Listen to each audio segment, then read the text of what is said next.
Hello viewers, আপনি যদি কোনো সিএসসি ভিএলই হয়ে থাকেন তাহলে ভিডিওটা স্কিপ না করে মনোযোগ সহকারে শেষ পর্যন্ত দেখুন।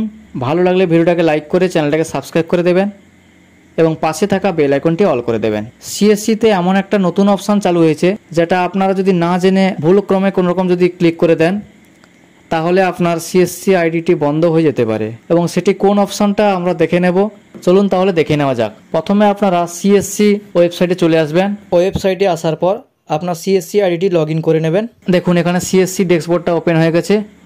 এরপরে আপনারা বাম দিকে দেখুন অনেকগুলো অপশান আছে, ড্যাশবোর্ড, সার্ভিস, ওয়ালেট, অনেকগুলো অপশান আছে।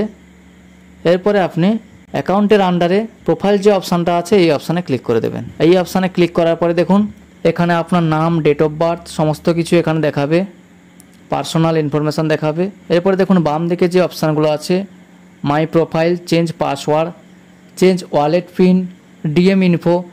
এরপরে যে অপশানটা আছে এখন সারেন্ডার সিএসসি আইডি।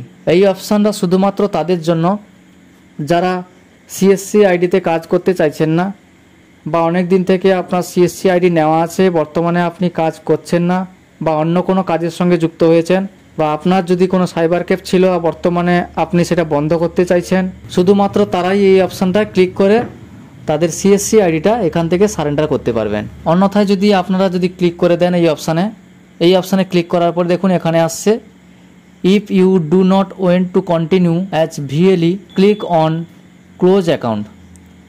এখানে সারেন্ডার সিএসসি আইডি এই অপশানে ক্লিক করলে আইডিটা ক্লোজ হয়ে যাবে। শুধুমাত্র তারাই এখানে ক্লিক করবেন যারা সিএসসি আইডি ব্যবহার করতে চাইছেন না বা অন্য কাজের সঙ্গে যুক্ত হয়েছেন। আপনারা এখান থেকে আপনার আইডিটি বন্ধ করতে পারবেন। অন্যথায় যারা কাজ করছেন কোনো প্রকার এখানে ক্লিক করবেন না, আপনার আইডিটি বন্ধ হয়ে যাবে। যারা কাজ করছে না শুধুমাত্র তাদের জন্য, যারা সিএসসি আইডির সঙ্গে যুক্ত আছেন এবং কাজ করে যাচ্ছেন তারা কোনো প্রকার এইখানে ক্লিক করবেন না। থ্যাংক ইউ বন্ধুরা, আজকে ভিডিওটা এই পর্যন্ত। ভিডিওটা ভালো লাগলে অবশ্যই একটি লাইক করে চ্যানেলটাকে সাবস্ক্রাইব করে দেবেন এবং পাশে থাকা বেল আইকনটি অল করে দেবেন।